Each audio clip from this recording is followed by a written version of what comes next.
دویمه مسئله عزتمندو، افضل قربانی کما یو ده. افضل قربانی عزتمندو حالاتو سره بدلیږي، کله یو قربانی افضلی کله بل قربانی افضلی.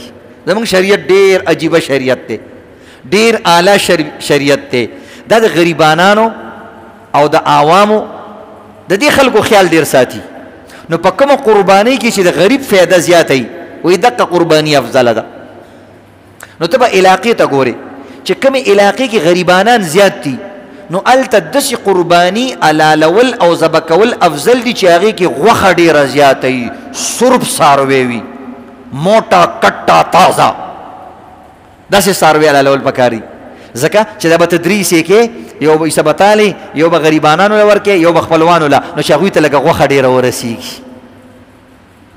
نو پکار دا دی چې انسان پکې بیا سنډه، میخه، غوا دا سیزونه وکړي.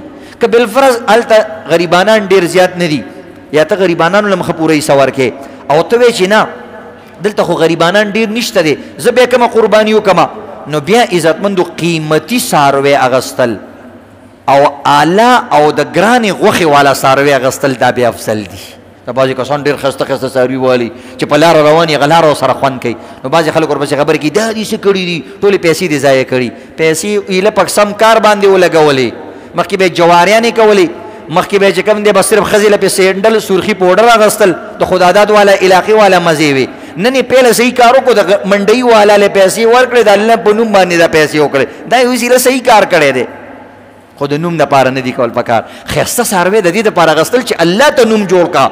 الله ته نوم جوړول صحیح دي، ښه عجیبه خبره ده. الله ته ځان ښودل دا ډېر فاستبقوا الخیرات. الله وایي کله موږ ته هم ته رامنډه که که نه، دکان ته منډه، ښځې ته منډه، دفتر ته منډه، کله زموږ دې کار کې هم د خلکو نه رامخکې شه، نو مخکې کېدل صحیح ډېره پیسه خرج کول د الله دپاره، ښایسته څاروی حلالول. خو چې کوم ځای کې غریبانان نو بیا عزتمندو ښایسته څارو باندې پیسې ډېرې نه دي لګول پکار. هلته غریبانان غوښې دپاره حیران دي، او تا په 10 لکه روپۍ باندې څاروی اخیستې، نو په 10 لکه خو 10 څاروي کېدل د یو لاک روپو والا. نو دا په 10 څاروي چې ته حلال کې او یو څاروی مکمل ځان کره کې 9 څاروي چې ته ورکې، نو پوره علاقه پې مړېږي. بیا به هلته به دې ته ګورې. او دغه رنګ عزتمندو بیا د غوا او د چیلو په اعتبار سره که چېرته د غوا یو حصه، غوا کې 2 حصې، د هغې یو حصه د چیلۍ د حصې برابري، مثلا یو د غوا حصه ده په 20,000 او په 20,000 چیلۍ ملاویږي، او ته غریب نه یې، د ډېرې غوښې او ضرورت درته نشته، نو بیا چیلۍ بهتر دی چې ځان له چیلۍ والا یا چیلۍ والا. خو که نه کور کې دې وسه د 20,000 روپو به څه چیلۍ، هغه خو هېڅ هم نه وي، که ته ځان له غوښه الې هغه هم اخیستی شي. او بیا که انسان په ګډ کې او په ګډه او په چیلۍ کې وي، نو په دې کې بیا چیلۍ افضل ده، افضل خبره ده، ضروري نه ده. ستا ګډ خوښه دی، زموږ د پښتنو د افریدو د باجوړو د مومندانو ګډان خوښ دي، وایي جي دا سپین لم چې پکې نه وي که نه خوند نه کوي، او دا سپینې ښوروا چې په دې وښکو باندې رابېږي، او عزتمندو او دا تیکو کې دا اچوي، ښه خبره ده، بس دا کسه خبره نه ده، خو چیلۍ بهتره ده. نن سبا دې ګرمو غوښو سره ګزاره کوئ، بیا ورته وروسته ټینګېدی نه شي، بیا اوف اوف کې، نو لږه ګزاره کوئ، خیر دی لم له بل ځای نه راواله، خو د چیلي غوښه کوئ، او چیلۍ افضل هم دی. دغه رنګ عزتمندو په چیلي کې بیا چیلۍ افضل دی که چیلۍ پکې افضله ده. چیلۍ هم ښه دی.